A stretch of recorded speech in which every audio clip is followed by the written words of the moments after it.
وحشر لسليمان جنوده من الجن والإنس والطير فهم يوزعون حتى إذا أتوا على واد النمل قالت نملة يا أيها النمل ادخلوا مساكنكم لا يحطمنكم سليمان وجنوده وهم لا يشعرون فتبسم ضاحكا من قولها وقال رب أوزعني أن أشكر نعمتك التي أنعمت علي وعلى والدي وأن أعمل صالحا ترضاه وأدخلني برحمتك في عبادك الصالحين.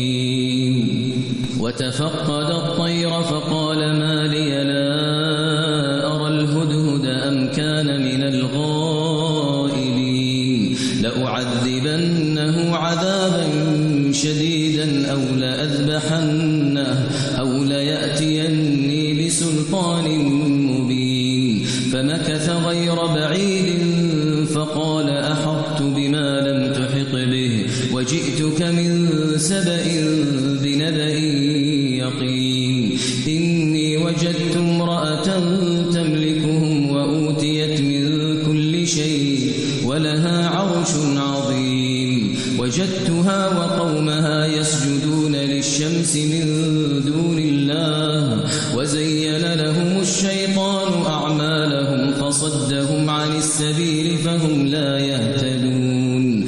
ألا يسجدوا لله الذي يخرج الخبأ في السماوات والأرض ويعلم ما تخفون وما تعلنون. الله لا إله إلا هو رب العرش العظيم. قال سننظر أصدقت أم كنت من الكاذبين. اذهب بكتابي هذا فألقه إليهم ثم تول عنهم فانظر ماذا يرجعون.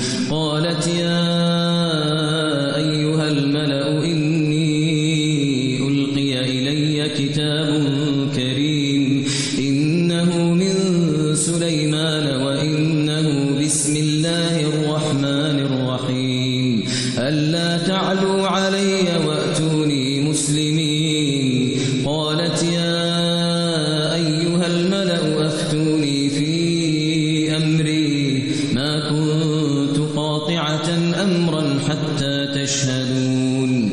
قالوا نحن أولو قوة وأولو بأس شديد والأمر إليك فانظري ماذا تأمرين. قالت إن الملوك إذا دخلوا قرية أفسدوها وجعلوا أعزة أهلها أذلة وكذلك يفعلون. وإني مرسلة إليهم بهدية فناظرة بما يرجع المرسلون. فلما جاء سليمان قال أتمدونني بمال فما آتاني الله خير مما آتاكم بل أنتم بهديتكم تفرحون.